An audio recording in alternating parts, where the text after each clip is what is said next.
वाहन परवाना बनवण्यासाठी बनावट फिटनेस सर्टिफिकेटचा वापर करणाऱ्या ज्ञानेश्वर ड्रायव्हिंग स्कूलवर गाडगेनगर पोलिसांनी गुरुवारी धाड टाकली। पोलिसांनी ड्रायव्हिंग स्कूलच्या मालकासह एका कॉम्प्युटर ऑपरेटरला ताब्यात घेतले असून कार्यालयातील संगणकासह 1000 वर बनावट दस्तावेज जप्त केले आहे। या कारवाईमुळे प्रादेशिक परिवहन कार्यालय परिसरात शहरातील अन्य ड्रायव्हिंग स्कूल चालकांमध्ये खळबळ उडाली आहे।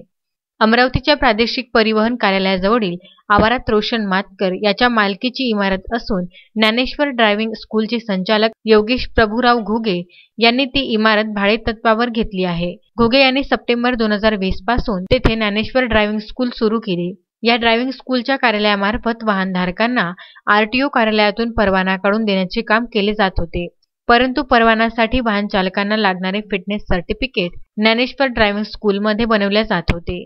या गोरखधंद्याचा गाडगेनगर पोलीस भांडाफोड केला आहे। वाहन परवान्यासाठी अधिकृत वैद्यकीय अधिकाऱ्यांमार्फत फिटनेस सर्टिफिकेट बनविणे आवश्यक असते, परंतु या कार्यालयातच फिटनेस सर्टिफिकेट तयार करून ते वाहन परवान्याच्या दस्तावेजात जोडले जात होते। या सर्टिफिकेटवर डॉक्टर वैभव गरकड MBBS यांच्या नावाचा शिक्क्याचा वापर करण्यात आला होता। त्यामुळे हा प्रकार फसवणुकीचा असल्याचे पोलिसांच्या निदर्शनास आले।